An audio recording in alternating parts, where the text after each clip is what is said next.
할렐루야. 우리 옆 사람하고 인사 한번 합니다. 사랑합니다. 축복합니다. 사랑합니다. 축복합니다. 할렐루야. 거룩한 성일 하나님 앞에 나오신 모든 분들을 예수님의 이름으로 환영하고 축복합니다. 오늘은 동행 시리즈 말씀 19번째, 인생의 방향을 세워주는 하나님의 말씀, 이런 제목의 말씀입니다.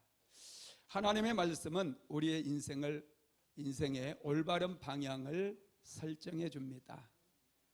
하나님의 말씀은 우리의 삶의 기초요, 기둥이라고 할 수 있어요. 말씀이 든든히 서 있는 사람들은 방황하지 않습니다. 믿음이 쉽게 흔들리지 않는다는 거예요. 내가 생각한다고 결단한다고 믿음이 세워지는 게 아닙니다. 하나님의 말씀의 기초가 든든하게 세워진 사람이 세상을 축복하고 세상을 변화시키는 신실한 믿음의 사람이 될 수 있다는 것입니다. 지금은 말씀으로 돌아갈 때예요.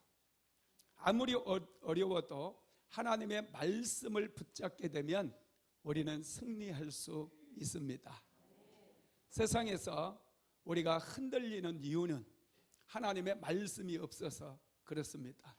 두려워하고 염려, 근심, 걱정에 함몰되는 이유, 하나님의 말씀이 없다 보니 자꾸 삶이 흔들리는 것 같고 인생이 흔들리는 것 같다는 거예요.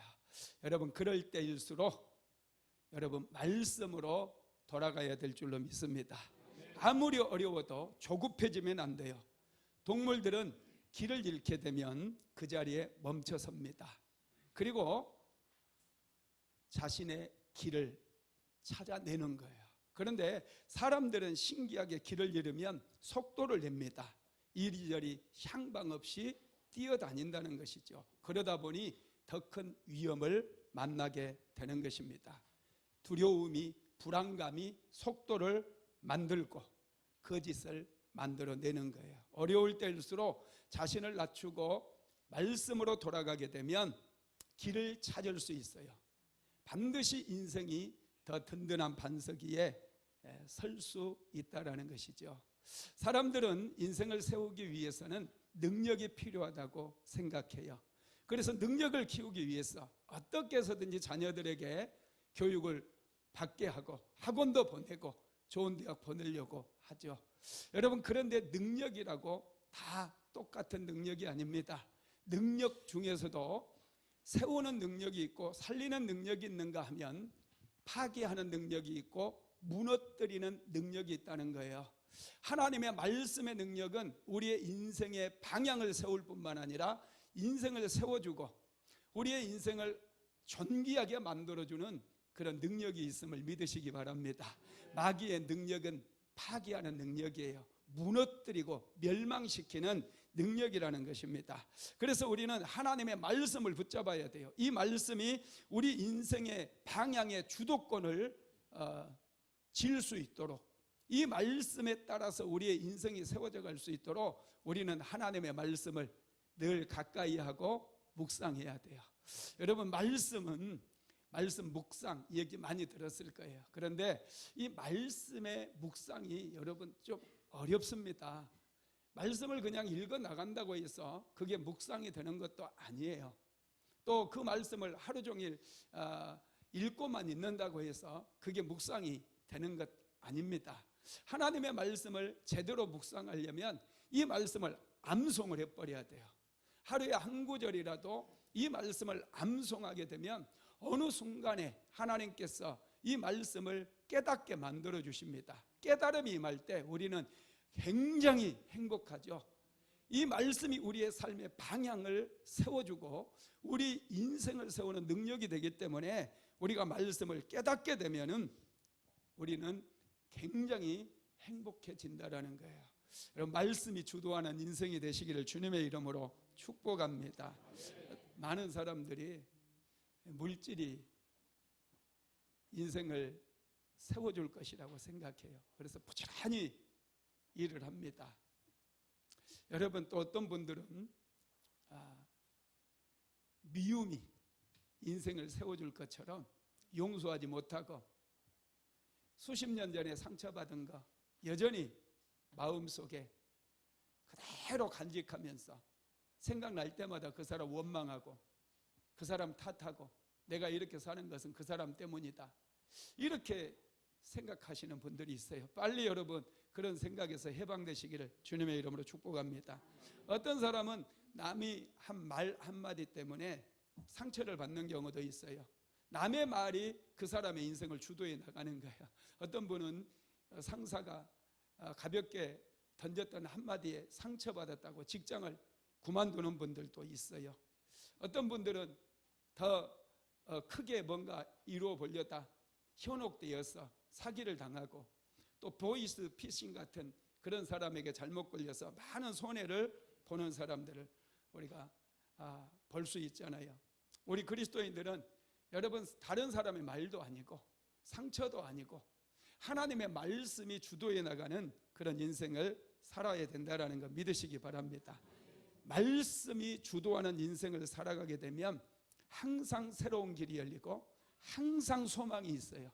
항상 하나님의 능력이 따라오게 된다는 거예요. 지난주에 우리 교역자들 제가 스카펙이 쓴 아직도 가야 할 길이라고 하는 책이 있는데 그 이제 마지막 부분을 이제 독서 토론을 하고 있어요. 제가 매주마다 숙제를 내주거든요.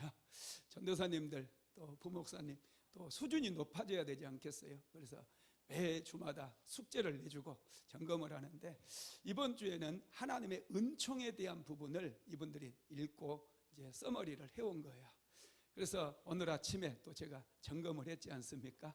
여러분 반복해서 하나님의 은혜가 쌓이는 거 여러분 이거 실력입니다. 많은 분들이요 어떤 분은 계속해서 뭔가 기적 같은 일들이 계속 임해요. 좋은 일들이 그 사람의 인생 속에 계속 임하는 거예요. 어떤 분들은 은혜가 자꾸 비켜가요. 불행한 일이 계속해서 반복해서 터져 나오는 거예요. 여러분 이 차이가 뭡니까? 하나님의 은혜의 차이예요. 은혜를 받게 되면 여러분 신기해요.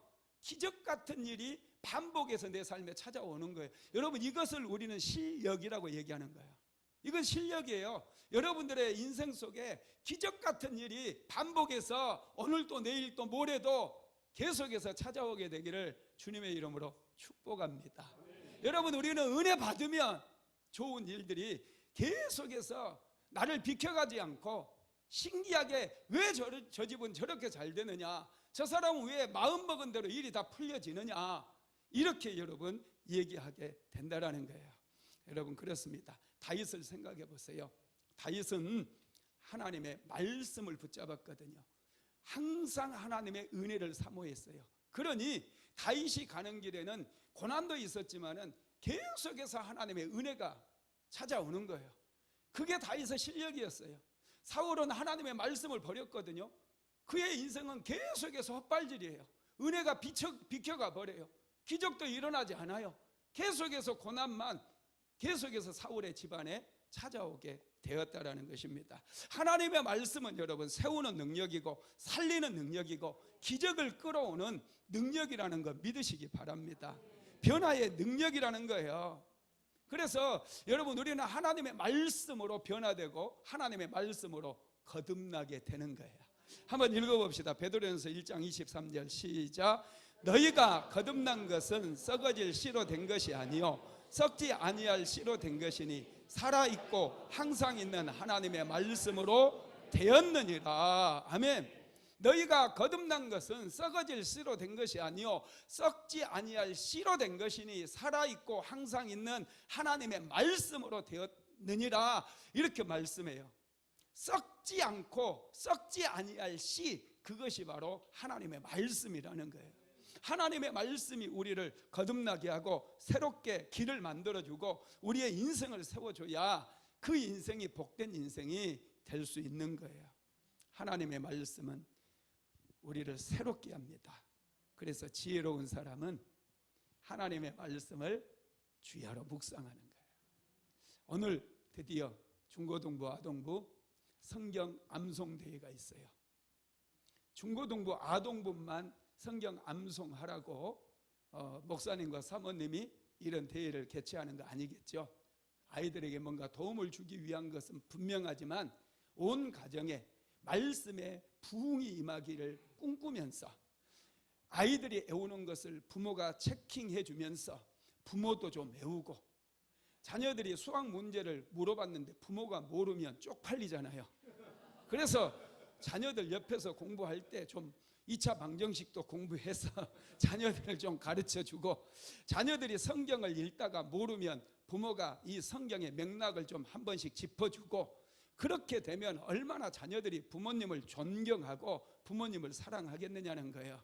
자녀들은 성경을 딥다 애우는데 부모는 그냥 텔레비전이나 보고 유튜브나 보고 있으면 이건 자녀들에게 부끄러운 모습 아닙니까? 성경을 암송하는 그런 붐이 일어야 돼요. 매달마다 성경 암송대회가 이제 개최되니 부모들은 자녀들을 체크해 준다는 명목 하에서 열심히 암송하게 되기를 바랍니다. 암송한 말씀이 능력이 되지, 암송하지 못한 말씀은 능력이 안 돼요.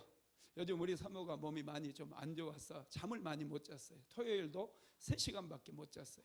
굉장히 좀 힘든 그런 상황 속에 있었는데 어제도 이제 또 잠을 못 자는 거예요. 어제도 나 기도하고 있는데 전화가 왔어요. 좀 도와달라는 거예요. 그래서 가가지고 기도를 해주는데 기도를 해가지고는 안 되더라고요. 그래서 제가 암송하고 있는 말씀을 그냥 계속 그냥 손을 얹고 기도하면서 말씀을 선포했어요. 암송하고 있는 말씀 다 사모를 축복하면서 그 말씀 붙들고 기도했더니 어느 순간 깊이 잠을 자더라고요.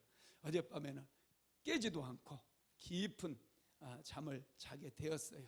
여러분, 하나님의 말씀은요 능력이에요. 이 말씀을 삶의 현장 속에서 여러분 체험하게 되기를 주님의 이름으로 축원합니다. 하나님의 말씀은 우리를 새롭게 변화시켜요. 말씀이 우리에게 지혜를 줘요. 그래서 지혜로운 사람은 항상 말씀을 붙잡고 사는 사람들입니다. 그러면 하나님의 말씀이 어떻게 우리의 인생의 방향을 세워줄까요? 첫 번째로 하나님의 말씀은 새로운 질서를 만들어줍니다. 창세기 1장에 보면 하나님께서 온 세상을 창조하실 때, 여러분 온 세상은 흑암과 공허로 가득 차 있었어요. 그때 하나님께서 이르시되, 여호와께서 이르시되 하면서 말씀을 선포하기 시작해요. 이르시되라고 하는 말씀은 말씀하시되라는 말씀이죠. 자, 창세기 1장 3절에서 8절까지 같이 읽어봅니다. 하나님이 이르시되 빛이 있으라 하시니 빛이 있었고 빛이 하나님의 보시기에 좋았더라. 하나님이 빛과 어둠을 나누사 하나님이 빛을 낮이라 부르시고 어둠을 밤이라 부르시니라. 저녁이 되고 아침이 되니 첫째 날이니라. 하나님이 이르시되 물 가운데에 궁창이 있어 물과 물로 나뉘라 하시고 하나님이 궁창을 만드사 궁창 아래의 물과 궁창 위의 물로 나누게 하시니 그대로 되니라. 하나님이 궁창을 하늘이라 부르시니라. 저녁이 되고 아침이 되니 이는 둘째 날이니라.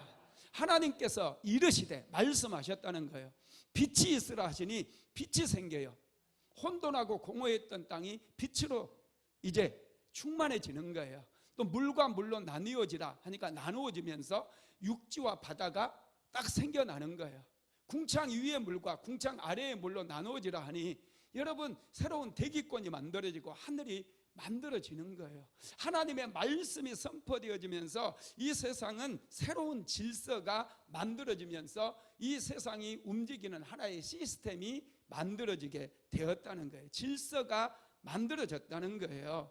여러분 그렇습니다. 하나님의 말씀은 이렇게 새롭게 하는 능력이고 우리 인생 속에 새로운 질서를 만들어주는 거예요. 왜 두려움이 엄습합니까? 왜 우리는 항상 외롭고 쓸쓸하고 마음에 고독이 찾아옵니까? 하나님의 말씀이 없어서 그러는 거예요. 말씀이 없다 보니까 늘 한 가지 빠진 것처럼 인생을 살아가요. 늘 사람들이 부르기만 하면 땡큐 하고 쫓아다니고 마치 하나 나사가 빠진 것처럼 그렇게 행동하며 살아가는 분들이 은근 많다니까요. 이건 하나님의 말씀이 내 안에 깊이 뿌리를 내리지 못하다 보니 쉽게 막 흔들리는 거예요. 조그만한 시험거리에도 쉽게 넘어져 버리고 쉽게 교회를 떠나고 이런 분들이 너무나 많다라는 거예요.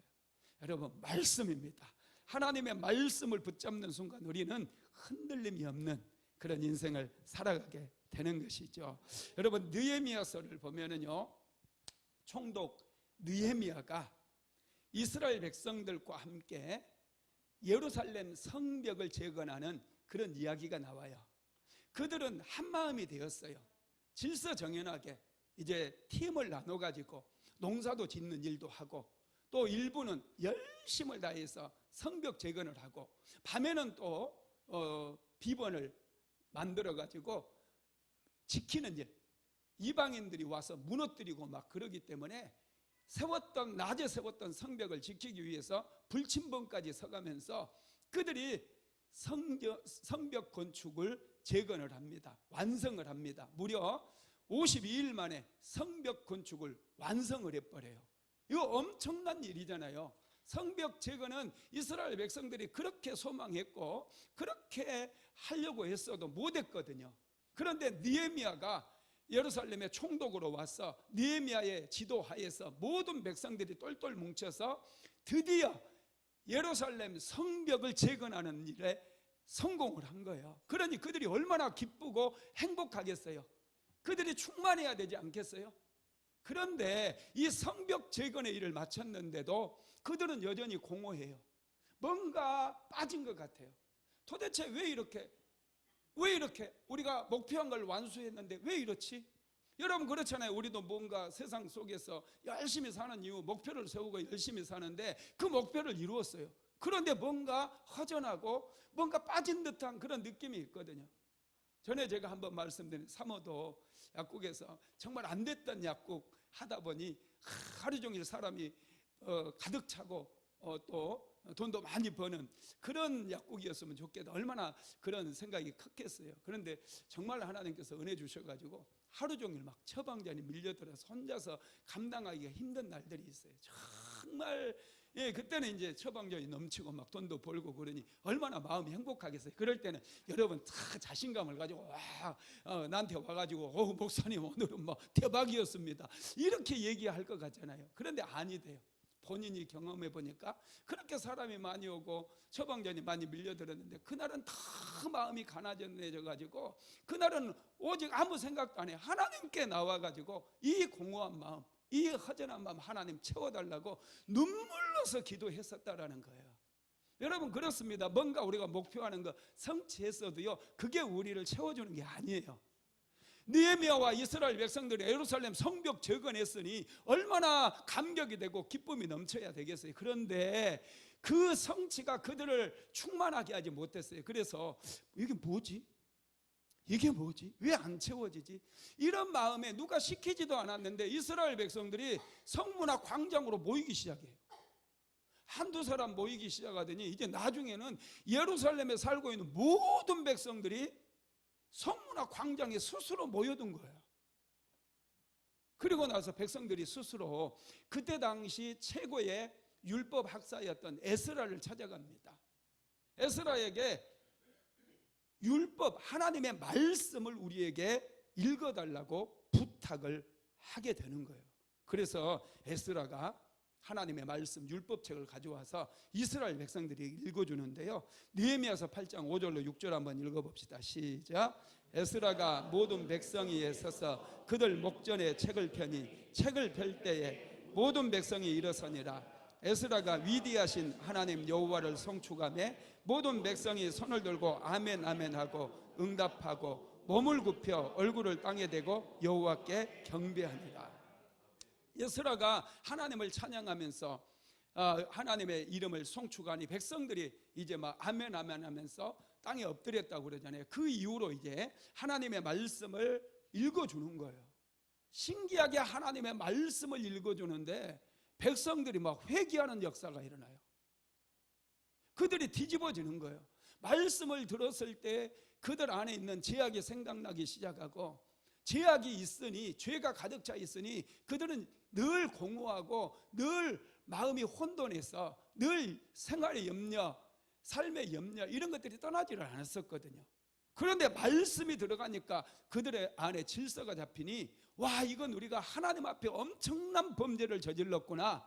그러면서 눈물을 흘리면서 울부짖으면서 그들이 회개하는 역사가 일어나게 되었다라는 거예요. 하나님의 말씀이 그들의 비었던 마음을 채워주고 그들의 텅 빈 가슴을 말씀이 채우니 그들에게 부흥이 일어난 거예요. 그래서 그때 느헤미야는 이렇게 얘기하죠. 자, 느헤미야서 8장 9절에 10절 한번 읽어봅니다. 백성이 율법의 말씀을 듣고 다 우는지라 총독 느헤미야가 제사장 겸 학사 에스라와 백성을 가르치는 레위 사람들이 모든 백성에게 이르기를 오늘은 너희 하나님 여호와의 성일이니 슬퍼하지 말며 울지 말라 하고, 느헤미야가 또 그들에게 이르기를 너희는 가서 살찐 것을 먹고 단 것을 마시되 준비하지 못한 자에게는 나누어 주라. 이날은 우리 주의 성일이니 근심하지 말라. 여호와로 인하여 기뻐하는 것이 너희의 힘이니라. 아멘. 여러분, 하나님의 말씀이 들어가니 그들 안에 있었던 죄가 드러나게 되었고 그들은 회개하게 되었고 공허했던 마음이 이제 말씀이 들어가니 채워지기 시작하고 그들에게 진정한 기쁨이 찾아왔다라는 거예요. 여러분, 그렇습니다. 하나님의 말씀을 붙잡는 사람들이 하나님과 동행할 수가 있게 되죠. 여러분, 오순절 성령 강림 사건 이후에 교회가 세워집니다. 교회는 급속도로 성장해요. 사도들이 가는 곳마다 말씀을 전했고 또 예배를 드리는 현장마다 강력한 성령의 역사들이 일어났어요. 막 기적도 일어나요. 사도행전 3장에 보면 베드로가 성전 미문에 기도하러 가다가 미문에 앉아서 구걸하는 안진뱅이를 보잖아요. 베드로가 안진뱅이를 보자마자 은과 금은 내게 없거니와 내게 있는 것으로 내게 주노니 곧 나사렛 예수 그리스도 이름으로 일어나 걸어라.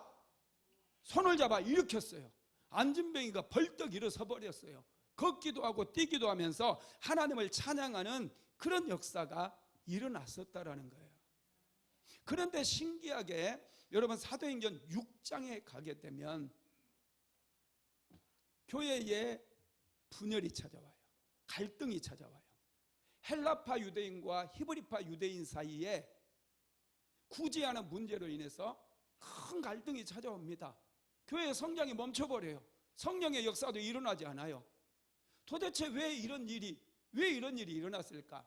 사도들은 그 원인을 찾기 시작해요.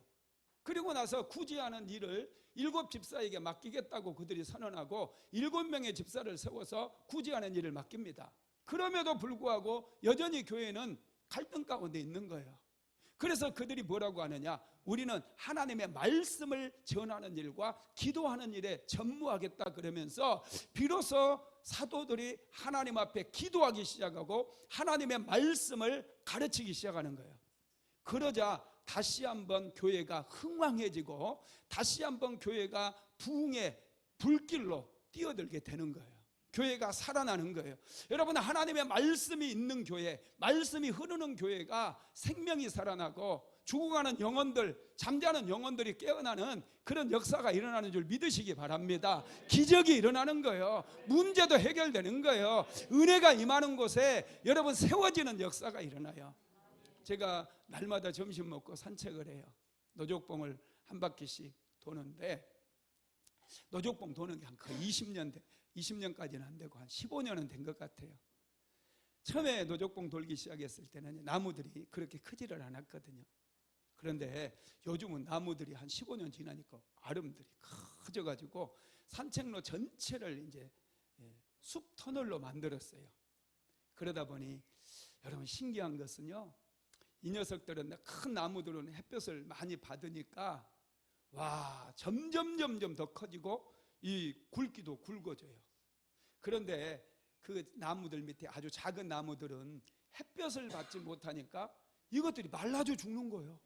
큰 나무 밑에는요 풀도 못 자라요. 왜요? 햇볕을 받지 못하기 때문에. 여러분, 나무들은 햇볕을 받아야 돼요. 왜 이런 꽃들이 이렇게 예쁘게 피었느냐? 이것들이 햇볕을 받고 꽃을 피우는 거예요. 요즘 5월이 되니까 여러분, 온 산에 들에 나무들 잎사귀가 얼마나 무성하고 나무들에게 막 꽃이 피어 있잖아요. 이팝나무 보셨어요? 하얗게 꽃이 피어가지고 꼭 쑥 버무리 우리가 보는 것처럼 쑥 버무리 먹고 싶잖아요, 그죠? 여러분, 나무가 뭐 꽃을 피워내요. 큰 나무들이 얼마나 막 꽃을 많이 피우는지 몰라요. 이게 여러분, 나무들이 햇살을 받아 먹어서 피워내는 거예요. 우리 인생도 마찬가지입니다. 말씀을 통해 은혜 받아야 살아요. 은혜 받아야 살아요. 은혜 받지 못하면 우리는 말라져 죽는 거예요. 영적으로 말라져 죽어서 열매 맺지 못해요. 평생 힘 한 번 써보지 못하고 인생이 끝나버려요. 그런 인생 살아서는 안 된다니까요. 어떻게 해서든지 은혜의 자리에 나와서 하나님께 주신 은혜 받아서 나도 꽃도 피우고 열매도 맺는 그런 인생을 살아야 된다는 건 믿으시기 바랍니다. 사도행전 18장에 보면은 에베소에 놀라운 부흥의 역사들이 일어나요. 사도 바울이 에베소에 도착했을 때 에베소는 우상으로 덮여 있었어요. 아뎀이라고 하는 큰 여신이 이 온 도시를 돕고 있었고, 제우스 신상이라든지 이런 신전들이, 이방의 신전들이 너무너무 많았습니다. 에베소는 상업도시이기 때문에 우상들이 많고 음란하고 태폐적인 문화가 자리를 잡고 있었던 그런 도시였어요. 그곳에 사도 바울이 들어가서 두란 노소원이라고 하는 성경 대학을 설립한 거예요. 바이블 아카데미를 설립한 거예요. 그리고 그곳에서 3년 동안 바울이 하나님의 말씀을 가르치기 시작해요. 뭐 다른 거 없습니다. 하나님의 말씀을 가르치기 시작하는데 신기하게 여러분 기적이 일어나요. 바울이 땀을 닦던 손수건만 가져다가 아픈 사람들에게 올려놔도 귀신이 떠나고 질병이 치료되는 그런 역사가 일어나요. 그리고 여러분, 그 도시에 마술을 행하고 주술을 하던 이 우상 숭배자들이 사도 바울이 전하는 말씀 앞에서 그들이 깨어지기 시작해서 그들이 이렇게 살다가는 안 되겠구나, 우리 다 지옥 가겠구나. 그래서 그들이 주술했던 그 도구들을 다 모아다가 불태워버리는 거예요.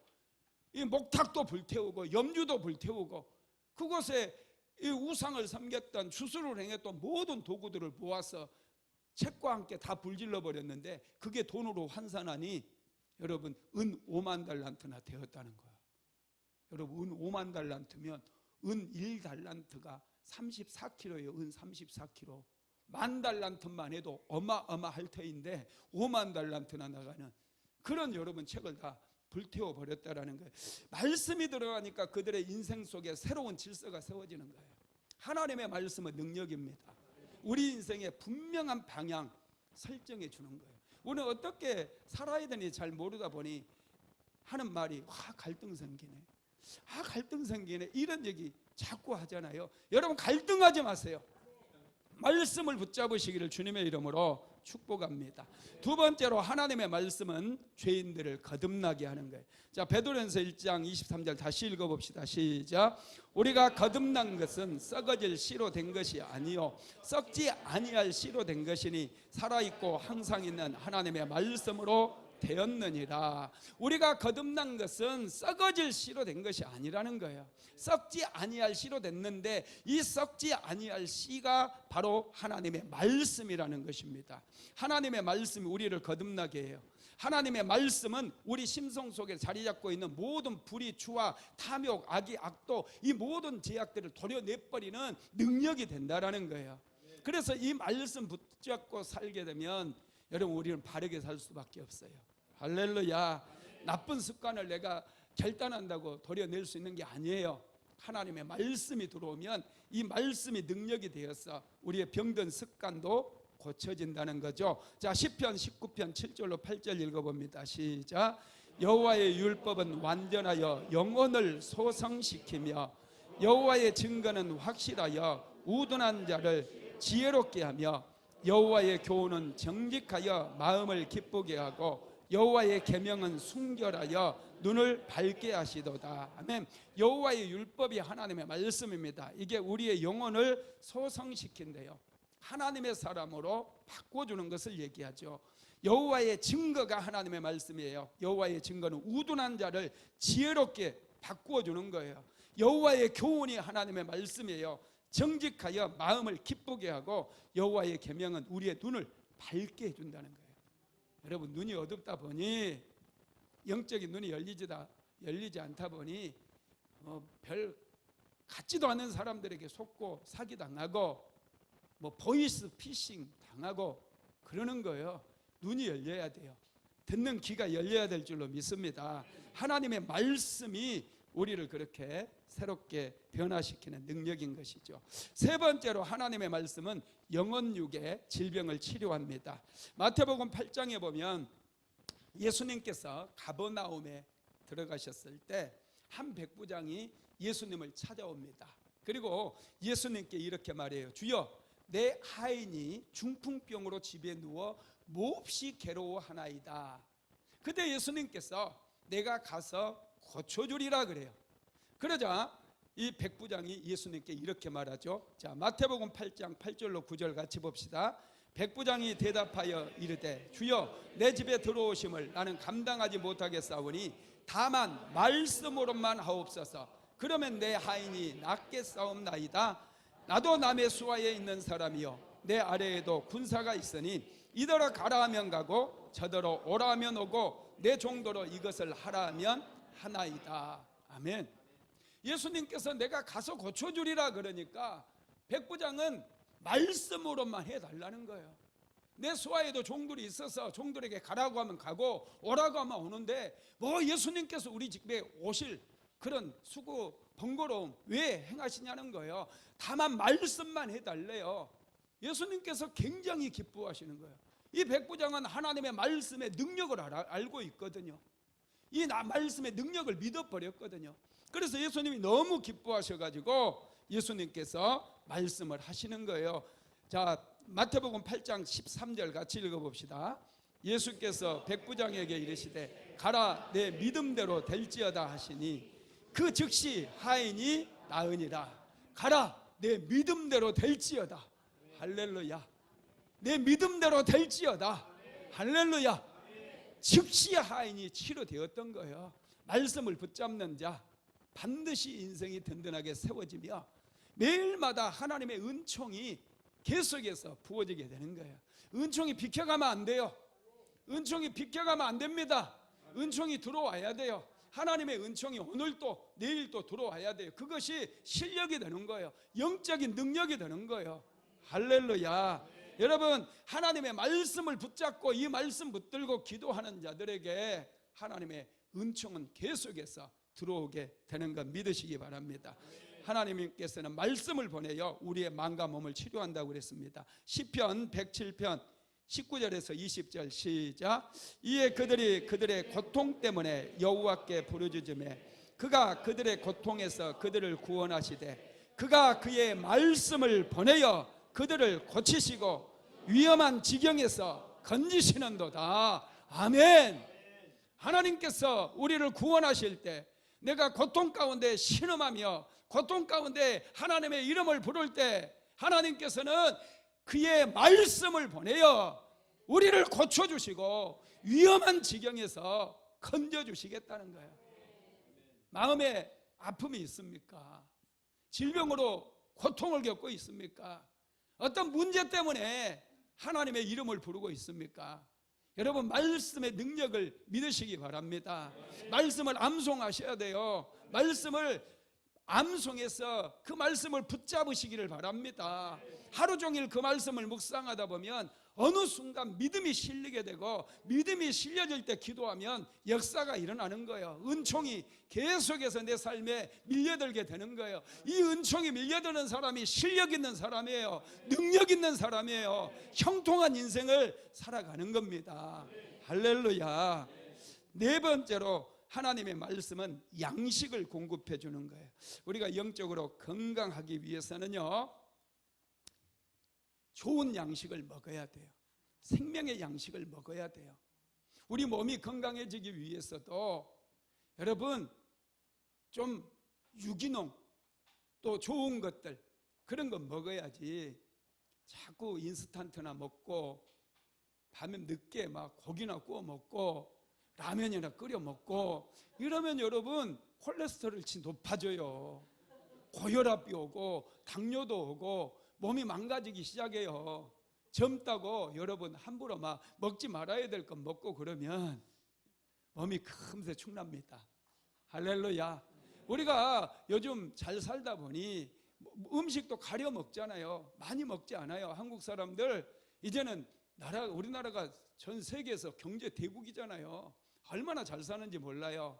그래서 먹는 것도 좀 품위 있게 구별해서 몸에 좋은 걸로 이렇게 먹는 분들이 아주 많아졌어요. 아무거나 먹지 않아요. 할렐루야. 하물며 영적인 양식은 어떻겠습니까? 우리의 생명과 직결되어 있고 우리의 인생을 세우고 우리를 새롭게 만들고 인생의 방향을 설정해주는 이런 하나님의 말씀, 능력의 말씀, 권능의 말씀, 이런 말씀을 우리는 소중히 여기고 이 말씀을 우리는 붙잡아야 된다는 거예요.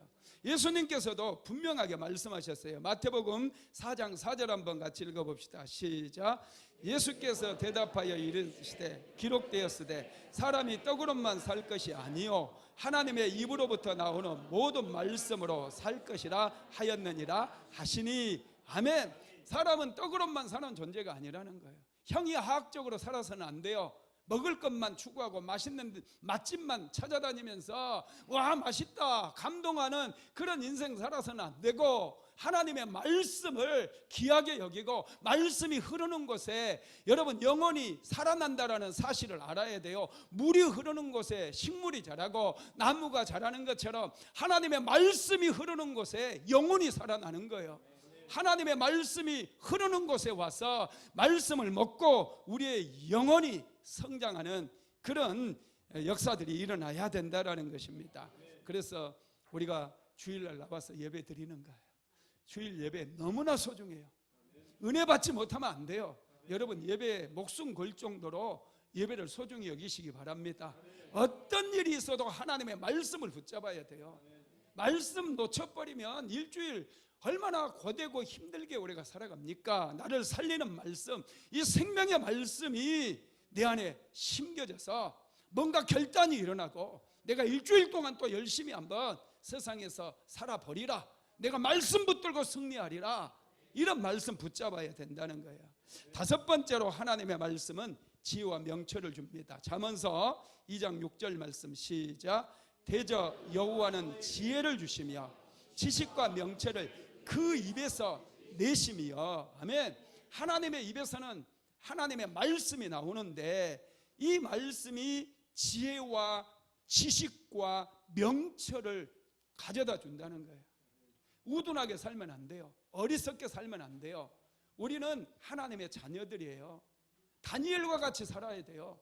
좀 높은 곳에 다녀야 되지 않겠습니까? 자꾸 낮은 곳에서 수준 낮은 사람들, 질 낮은 사람들과 살면서 그들과 싸우고 뒤엉켜서 살게 되면 인생이 피곤해지는 거예요.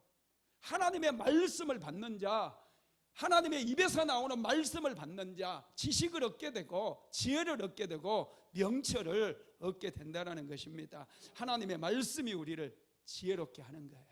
자, 여섯 번째로 하나님의 말씀이 선한 일을 하게 한다고 그랬어요. 디모데후서 오늘 본문 3장 16절에서 17절 시작. 모든 성경은 하나님의 감동으로 된 것으로 교훈과 책망과 바르게 함과 의로 교육하기에 유익하니 이는 하나님의 사람으로 온전하게 하며 모든 선한 일을 행할 능력을 갖추게 하려 함이라. 아멘. 모든 성경이라고 그랬어요. 신약, 구약 66권 성경은 하나님의 감동으로 기록된 것으로 교훈과 책망과 바르게 함과 의로 교육하기에 유익하니 이는 하나님의 사람으로 우리를 온전하게 세워준다라는 거예요. 그러니 여러분 이 말씀이 우리를 세운다라는 것을, 가정을 세우고 교회를 세운다라는 것을 우리는 기억해야 됩니다. 그래서 여러분 하나님의 말씀이 우리에게 선한 일을 하게 만드는 거예요. 온전한 일을 하게 만들고 선한 일을 행할 능력까지도 우리에게 공급해 주는 거예요. 여러분 인생 짧아요. 땅만 바라보고 땅의 것만 그냥 두더지처럼 훑고 다니면서 살아가는 그런 인생이 되어서는 안 돼요. 우리 위를 볼 수 있어야 돼요. 하나님께서 원하시는 선한 일, 좋은 일이 무엇인가를 늘 분별하면서 우리는 선한 일을 행하며 살아야 된다는 거예요. 그런데 마귀는 우리가 선한 일을 하는 것을 제일 싫어합니다. 마귀는 우리가 늘 두려워하고 염려, 근심, 걱정 속에 살아가는 것을 좋아해요. 쓰레기처럼, 쓰레기통처럼 살아가기를 원한다라는 거예요. 우리는 쓰레기통이 아니에요. 우리는 거룩한 하나님의 성전이에요. 하나님의 성전 안에 생명의 말씀을 풍성하게 채워야 될 줄로 믿습니다. 7번째로 하나님의 말씀은 신령한 기쁨을 공급해 줍니다. 예레미야서 15장 16절 시작. 내가 주의 말씀을 얻어먹었사오니 주의 말씀은 내게 기쁨과 내 마음의 즐거움이니이다. 아멘. 하나님의 말씀이 우리 안에 기쁨을 주고 즐거움을 준대요. 할렐루야. 여러분, 말씀이 어느 순간 깨달아져 보세요. 와, 소리를 지르고 싶어요. 길 가다가도 우와 세상에 막 하면서 사람들 붙잡고 어이구 이 말씀이 이 뜻이래요 이렇게 얘기하고 싶을 때가 있다는 거예요.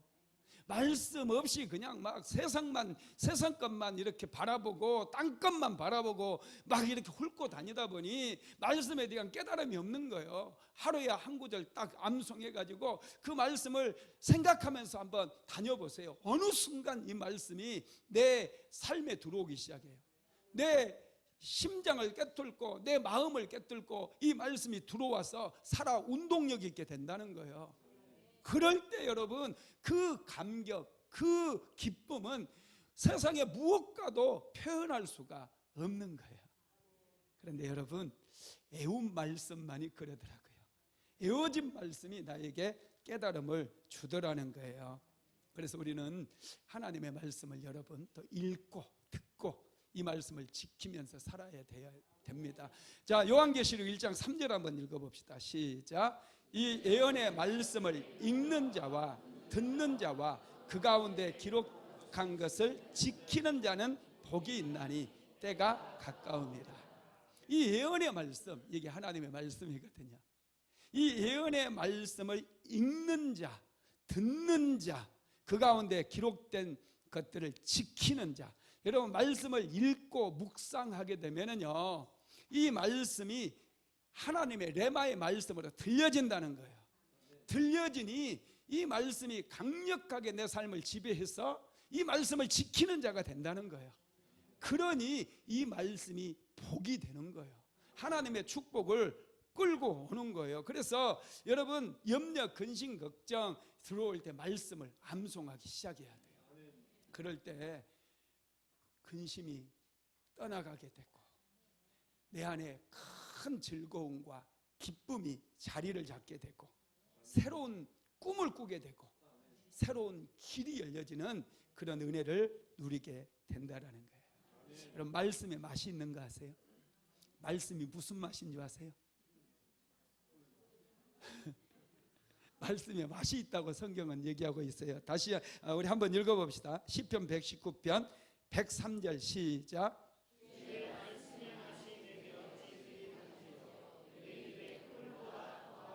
네, 말씀의 맛은 단맛이에요. 말씀이 얼마나 단지 내 입에 꿀보다도 더한다는 거예요. 여러분 말씀의 맛을 느껴본 적 있어요? 아멘. 저 뒤에만 하면 있고 말씀의 맛을 우리는 좀 느껴야 돼요.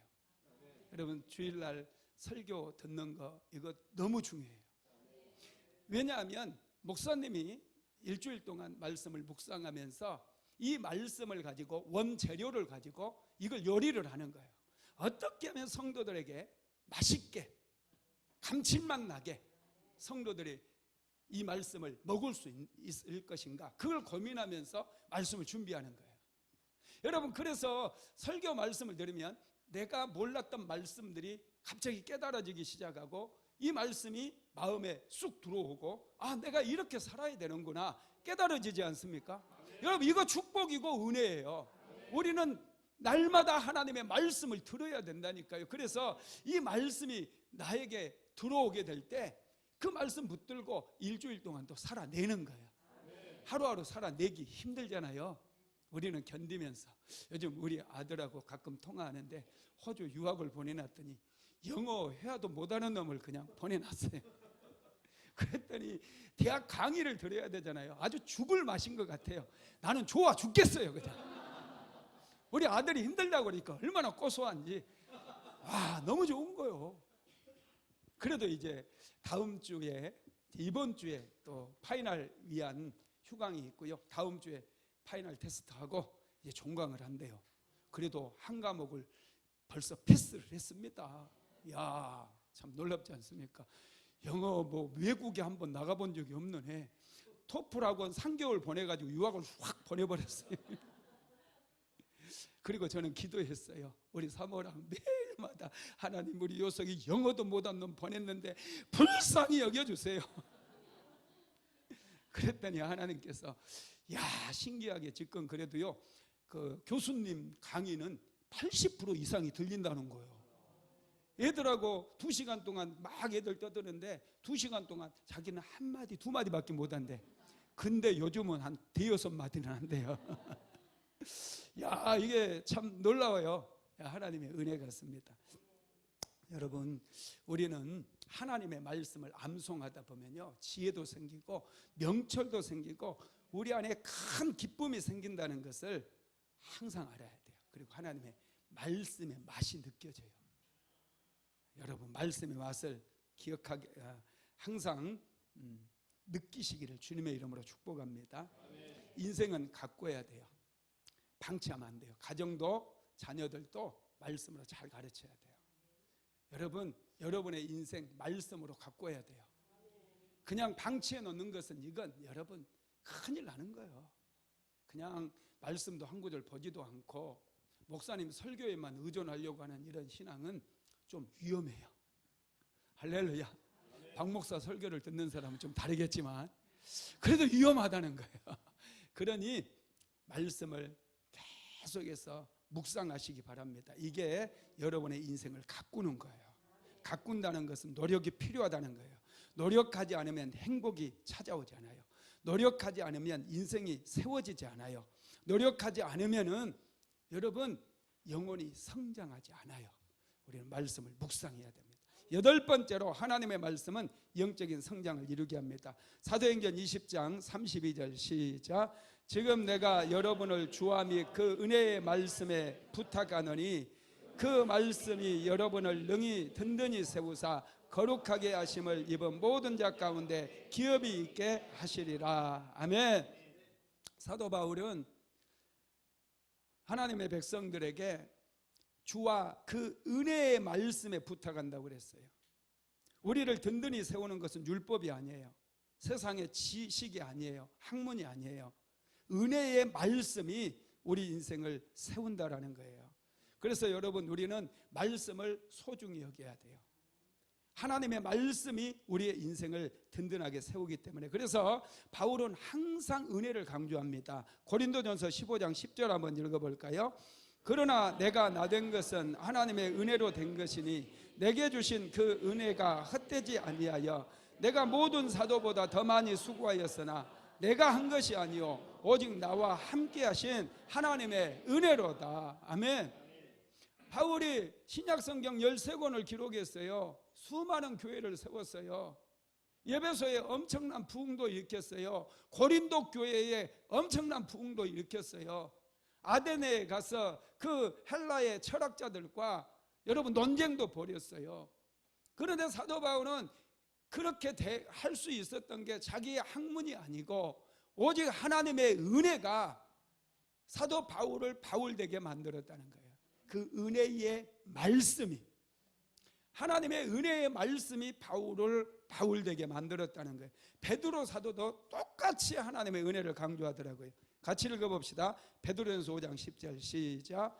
모든 은혜의 하나님 곧 그리스도 안에서 너희를 부르사 자기 영원한 영광에 들어가게 하시니까 잠깐 고난을 당한 너희를 친히 온전하게 하시며 굳건하게 하시며 강하게 하시며 털을 견고하게 하시리라. 아멘. 모든 은혜가 하나님으로부터 나온다는 거예요. 모든 은혜의 하나님 곧 그리스도 안에서 너희를 부르사 자기 영원한 영광에 들어가게 하신 이 하나님이 잠깐 고난을 당한 너희를 친히 온전하게 하시며 굳건하게 하시며 강하게 하시며 털을 견고하게 하신다는 거예요. 고난을 당한다 할지라도 그 하나님의 은혜라는 거예요. 그 은혜가 여러분들을 세워주고 우리를 세우고 하나님의 사람으로 서게 한다는 거예요.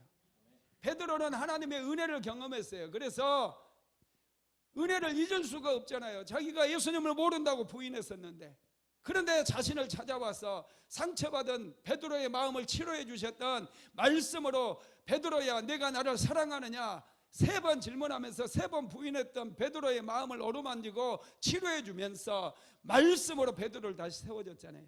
그래서 그는 여러분 끝까지 배신하지 아니하고 초대교회의 위대한 부흥을 일으켰을 뿐만 아니라 죽을 때에도 자신은 예수님처럼 십자가에 못 박지 말고 자기는 자격이 안 되니 십자가에 거꾸로 매달아서 자기를 죽게 해달라고. 그래서 여러분 베드로는 십자가를 거꾸로 짊어졌던 거예요. 우리는 말씀의 능력을 알아야 돼요. 할렐루야. 우리가 든든히 설 수 있는 것은 은혜의 말씀뿐입니다. 말씀을 마무리합니다. 하나님의 말씀은 우리 안에 신령한 기쁨을 줍니다. 이 기쁨이 있어야 돼요. 이 기쁨이 있어야 가정도 살고 교회도 살고 여러분의 사업터도 살아날 수가 있어요. 인상 쓰지 마세요. 너무 심각하게 살면 안 돼요. 항상 하나님께서 주시는 신령한 기쁨이 있어야 돼요. 말씀을 통해서 얻은 이 기쁨이 가정을 살리는 거예요. 이 기쁨 받아서 가정에 흘려보내십시오. 교회 공동체에 흘려보내십시오. 여러분의 직장에 흘려보내시기 바랍니다. 살아나는 역사 일어나게 되어 있어요. 기적이 일어나게 되어 있어요. 우리는 살리는 사람이 돼야 돼요. 파괴하고 무너뜨리는 사람이 아니라 가정도 세우고 남편도 세우고 자녀도 세우고 여러분의 인생을 세우는 사람이 돼야 되는 거예요. 할렐루야. 이런 세움의 역사가 일어나게 되기를 주님의 이름으로 축복합니다. 내 아픔을 아시며 나를 어루만져 주시고 치료하시는 것을 믿습니다. 주님만이 내 능력이시며 나의 구원이신 것을 믿습니다. 하나님의 말씀이 우리의 인생의 방향을 설정해 줄 터인데 주야로 주의 말씀을 붙잡게 하시고 암송하며 묵상하게 하셔서 말씀을 통해 큰 기쁨, 신령한 기쁨을 모두가 누릴 수 있도록 도와주시옵소서. 기쁨을 잃어버린 이 시대 속에 하나님의 신령한 기쁨을 흘려보내는 한 사람 한 사람이 되기를 소망합니다. 오 성령이여, 이 시간 우리 한 사람 한 사람 어루만져 주셔서 신령한 기쁨이 흐르게 하옵소서. 육신의 질병 때문에 고통받는 심령들마다 오늘 강력한 치유의 기름이 부어짐으로 질병이 다 치유되어지고 질병으로부터 자유함을 얻게 만들어 주시옵소서. 나사렛 예수 그리스도 이름으로 명령하노니 모든 육신의 질병은 깨끗이 사라질지어다. 불면증은 떠나갈지어다. 나사렛 예수 그리스도 이름으로 온몸의 통증은 사라질지어다. 당뇨병도 치료될지어다. 고혈압도 사라질지어다. 암병도 사라질지어다. 나사렛 예수 그리스도 이름으로 혹은 사라질지어다. 오 성령님 임하소서. 오 성령님, 각종 신장 질환들 다 떠나가게 하시고 몸의 통증들은 다 사라지게 하옵소서. 오 성령님 어루만져 주시옵소서. 예수 그리스도 이름으로 치유되어지며 회복될지어다. 말씀의 능력으로 치유될지어다. 주님 더 깊이 만져 주옵소서. 문제마다 해결받게 하여 주시옵소서. 기도 제목들마다 응답받게 하옵소서. 예수님의 이름으로 기도드렸습니다. 아멘. 지금은 우리 주 예수 그리스도의 무한하신 은혜와 아버지 하나님의 극진하신 사랑하심과 보혜사 성령 하나님의 감화감동 충만케 하시는 역사가 인생의 방향을 설정해주는 하나님의 말씀을 붙잡고 말씀의 이끌림을 받기를 간절히 소망하는 하나님의 모든 권속들 위에, 사랑하는 순복음 안디옥교회 모든 성도들 머리머리 위에, 가정과 직장과 사업장 위에 이제로부터 영원토록 함께 있을지어다. 아멘.